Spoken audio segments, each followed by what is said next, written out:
Hello, welcome to AT&T ThreatTraq for May 27, 2014. This program provides network security highlights, discussion, and countermeasures for cyber threats. Today I'm joined by Matt Kaiser here in Bedminster, New Jersey, and Jim Clausing online here. And Jim, how was the Memorial Day weekend? We're just coming off the weekend here. Hopefully you got to enjoy some good weather. Yeah, had some beautiful weather, got to cook out, got a little bike ride in, so yeah, I'm ready to go. And Matt, how about you? Pretty nice time. Went to a wine festival nearby. That was fun. Hung out with friends, and of course did a little bit of grilling on Memorial Day. All right, good. Now let's grill the security topics. Obviously, point of sale problems they're a hot topic here, particularly these, the memory scrapers and being able to get credentials and use those in nefarious ways. So there's a story here about what sounds like a pretty big one. What can you tell us, Matt? So Intel Crawler released a report with some information on a botnet that they're calling Nemanja, and I may be saying that correctly or not. It's a Serbian name. So Nemanja apparently infected a large number of point-of-sale devices, somewhere on the order of 1,500 in a number of countries across the globe. Has functionality for RAM scraping, key logging, everything you'd expect from a current generation point-of-sale malware. The article actually went on to talk mostly about the wide variety of point-of-sale terminals that it actually supported. There was more than 10 different vendors that were affected by this, which is, it's nothing to sneeze at. And also some of the different criminal activities done by the operators of this botnet, which stretched all the way from the malware itself to actually trying to pay off employees at certain chains where this malware was installed to install the malware there. Right. So this is a fairly sophisticated operation. The one thing about the report that I found a little bit lacking was that there wasn't too many details on the actual malware. Right. The most evidence they provided was the output of, it looks like, logs from the malware, and I was trying to identify it. The report suggested this was brand new malware. Some of the patterns in the log files have the same exact strings as the Dexter point-of-sale malware, which has been around for a while. So, in knowing as little as I know about this, I would have to speculate that there's some family ties between the authors of Dexter and the authors of this botnet. But, I'm going on the report. I couldn't find too much information outside of it, but still a fascinating read. Okay. Well, hopefully we'll be able to get some additional information as a follow-on to this, and as we have the opportunity to dig into it a little bit further. But, I think one of the things that I found sort of interesting about this, there were a large number of organizations associated with it, whereas we've seen some pretty high-profile cases that have made it into the news. And the next order here is that what you don't hear about so much, in fact, this may be a deliberate activity by the attackers in this case, to kind of diversify, spread things out a little bit, and perhaps not really make headlines with any particular event, but still be able to monetize the activity. So we've seen this kind of activity before in bank fraud activities where they've, the Zeus botnets, the Game Over, they never really made them very big. They really just kind of make a lot of small ones and diversified the activities, went toward the smaller financial institutions for the most part, and that way try to keep out of the headlines. So perhaps we're seeing that sort of trend in the credit card theft activities as well. Right, because the headlines would lead to more response and more awareness of the actual malware and the operations. Right. Interesting. So any comments from you, Jim? The point-of-sale terminals seem to be a prime target these days.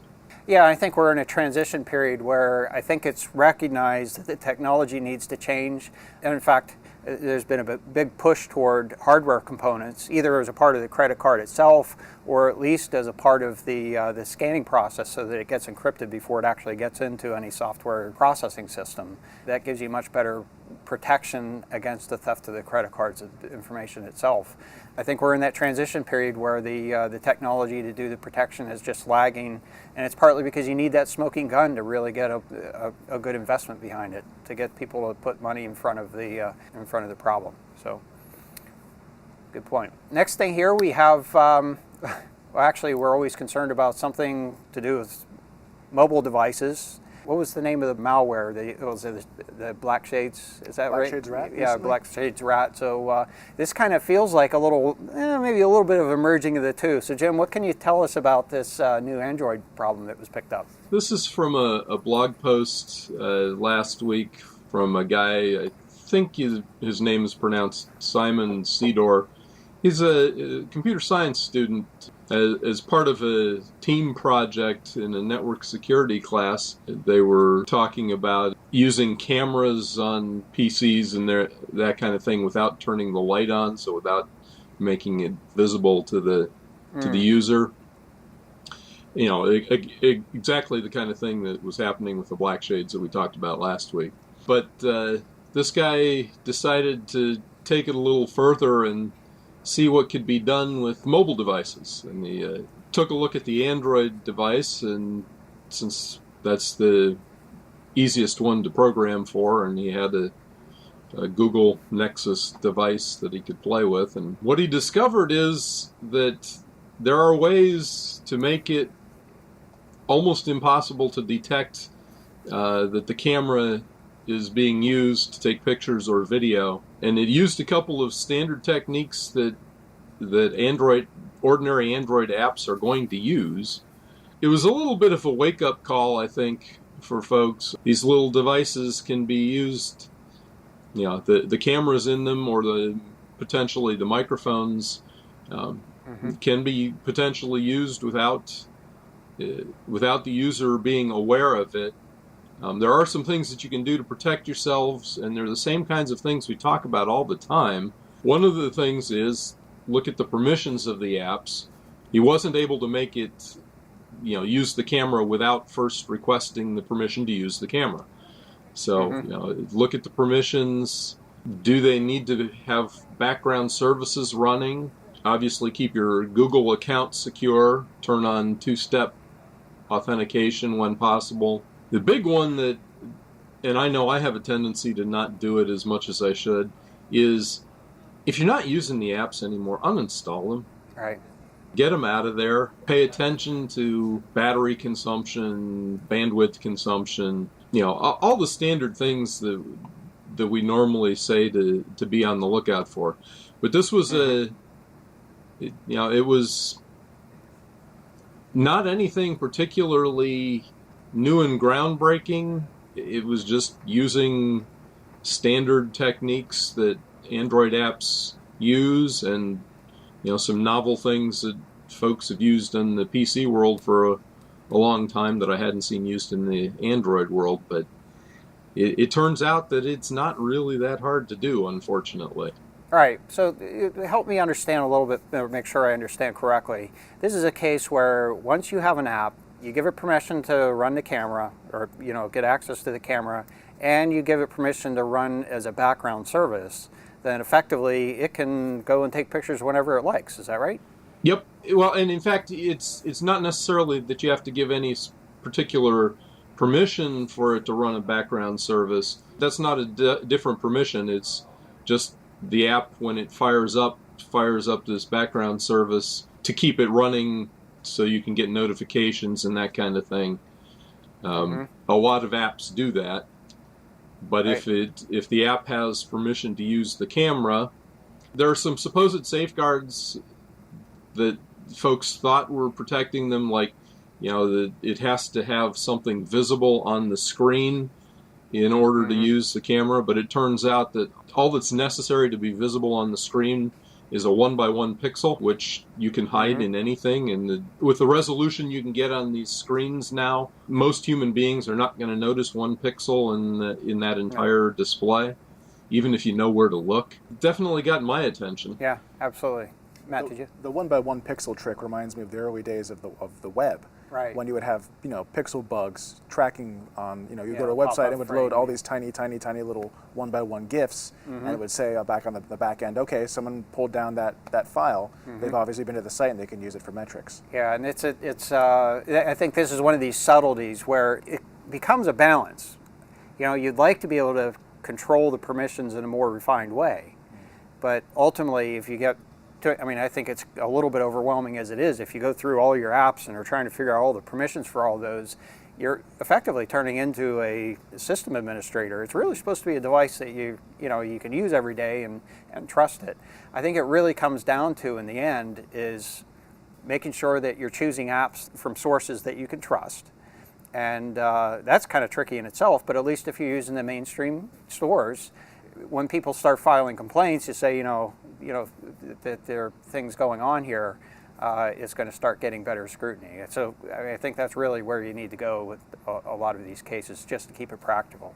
Right. Yeah, and the mainstream, app stores have been doing a good job of, when it's brought to their attention, of pulling them, and they have the potential, the kill switch to kill them on devices where they're already installed if they prove to be malicious. So they've been good about that. I was going to say that Google's done a pretty admirable job of getting those permissions into a granular level that people can still understand. But I think that since there's such an impetus to try and break that model, that people will try and push the boundaries of it. And it becomes not just, do you understand these categories, but do you understand the other between the lines implications of this permission plus this other permission over here. And that's when it starts to get a little too much for most users to handle, I think. Absolutely. The other subtlety in this too is that, Jim, I think you had mentioned, if you're not using the app anymore, uninstall it. The other aspect of this is apps are not static. That is, you start out with an app and it gets updated, and so a lot of these applications, particularly if they're startup concepts, are going to have a lot of features added to them, and ultimately these are the kinds of things that can turn into, maybe there's no maliciousness involved, but it can still turn into a set of activities or capability that you never really intended in the first place. So I think it reinforces your point, Jim, about, if you're not using the app, get rid of it. And certainly if it changes in a way that you realize it's, not conducive or something that you desire. In fact, I would encourage providing feedback to the app creators, because ultimately that's how they're going to make their business better. That is by providing feedback, and if you don't like a feature, that might stick. Yep, absolutely. All right. Next item here, I guess, is kind of an interesting one. We talked a little bit about a sort of a ransom hoax, or kind of a crypto locker type thing that was purportedly associated with Androids.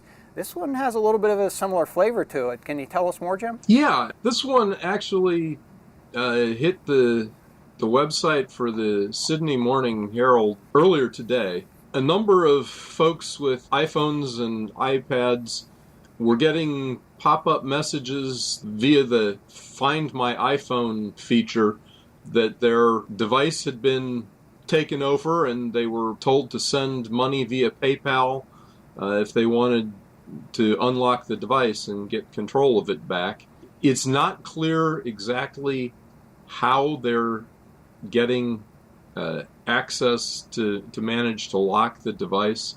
Graham Cluley on the Intego Mac Security blog actually puts it real well. There are a couple of possible ways they could have gotten it, but most of the devices that are affected right now seem to be in Australia and New Zealand, so it doesn't look like it's some widespread exploit of a vulnerability that allows access to the Apple user's accounts, because why is it just concentrated there? It's unlikely that it was a database of usernames and passwords for Apple IDs. Again, why is it only Australia and New Zealand users that are affected?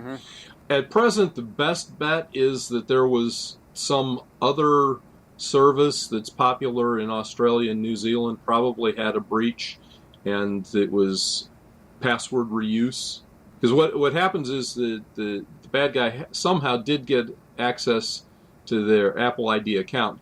This feature is basically, if you lose your iPhone, if you've got this feature enabled, you can go on to the website and track using the GPS in the device, figure out where it is. You can pop a message up on the screen saying, I know you stole my device, give it back. One feature that's also available that hasn't been used yet by the bad guys yet, though, that could be a little bit scary, is you can wipe the device remotely. The bad guys haven't done that yet.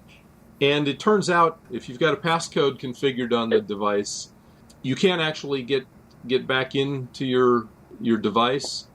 In Graham Cluley's write-up, he actually also discusses some other ways you can get access to your device if you've got it backed up on iTunes on on a laptop someplace or a desktop someplace, you can actually reset the device and get access back to it that way.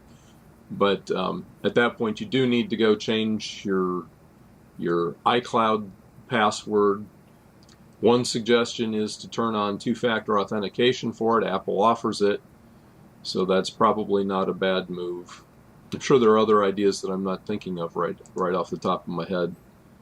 Right. So, I mean, obviously, this is a case where they've taken over basically the account management for being able to block the device if it is stolen, and it sounds like you said, Jim, perhaps it's a password reuse thing. Hopefully, some facts, more details will come out about this as time goes on. Seeing as it just came out in the news, perhaps there's still some facts to be uncovered here. It's interesting to compare and contrast the two cases. We talked about the CryptoLocker style malware for Android, where someone actually went out, wrote software to do this, but on the Apple platform, they've taken a completely different tack, which is going through the existing systems that Apple already offers to have the same kind of attack. Right. Well, in the end, it comes down to, it's